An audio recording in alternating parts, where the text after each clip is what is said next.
when we go through the branding process, when we go through your strategy, which is where we start with every project, after we develop your strategy, which involves target audience or character, then we get into message. And a lot of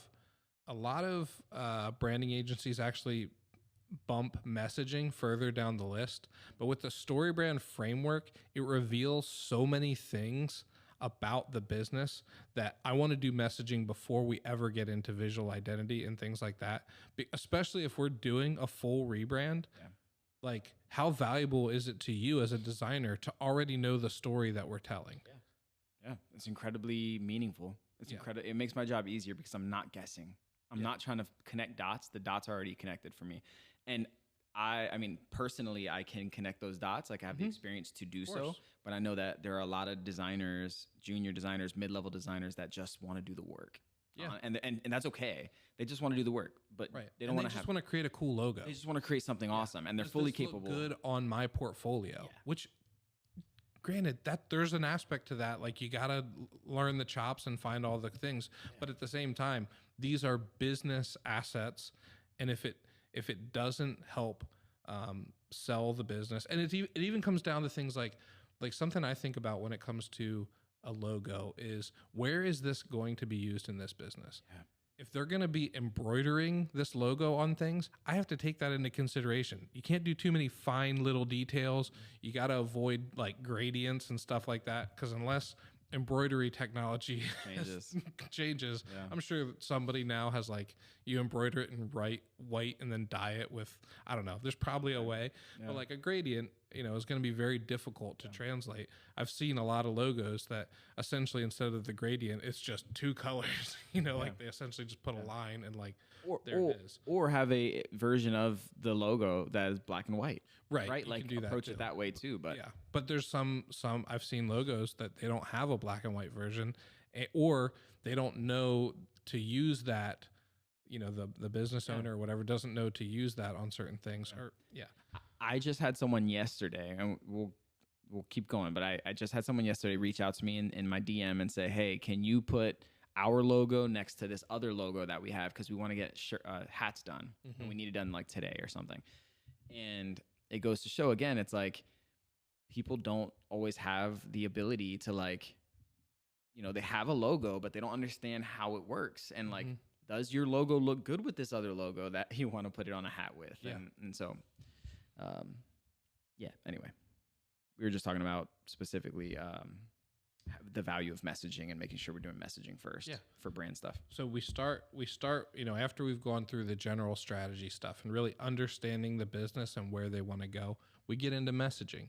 And with that messaging process, we go through the story brand framework that, again, places the customer as the hero, the brand as the guide, and we actually use the hero's journey to create awesome marketing, messaging, collateral that can be used in pieces. There's like 7 buckets that come out of that can be used in total to tell a complete story, or you can hit on specific themes for different marketing things. My favorite is to hit on a philosophical problem, because that's kind of that, like, that's that twisting feeling in your chest and your gut, that something is just wrong with this situation. Like, this is too expensive. I don't think there's value here, or this is wrong. Like, politics, is big on philosophical messaging. Like, nobody should go hungry. Like, that's a philosophical statement, right? And one everybody can get on board with, right? Yeah.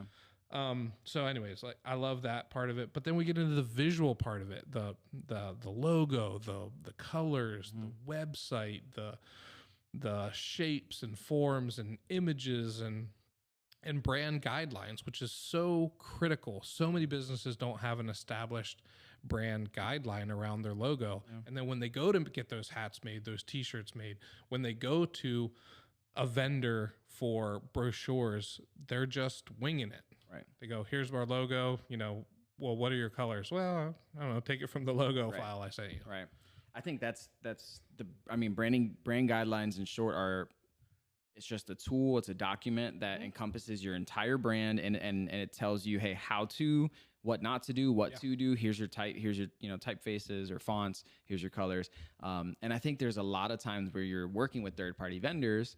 You might say, well, what's the big deal if they reach out and say, hey, what's the color on my logo? Well, do you have the Adobe programs to open up a file and check the specific color? Probably not. Right. And if you do know even if you do know the colors, right, and you just know them in the back of your head, you have them written down on a sticky note somewhere, that's a micro decision that you don't need to make. If a vendor reaches out and you send them stuff to do a hat, you can send them the logo files and the brand guidelines and just be done with it. And they should be able to read the brand guidelines and say, oh, that hex code or that CMYK breakdown is this.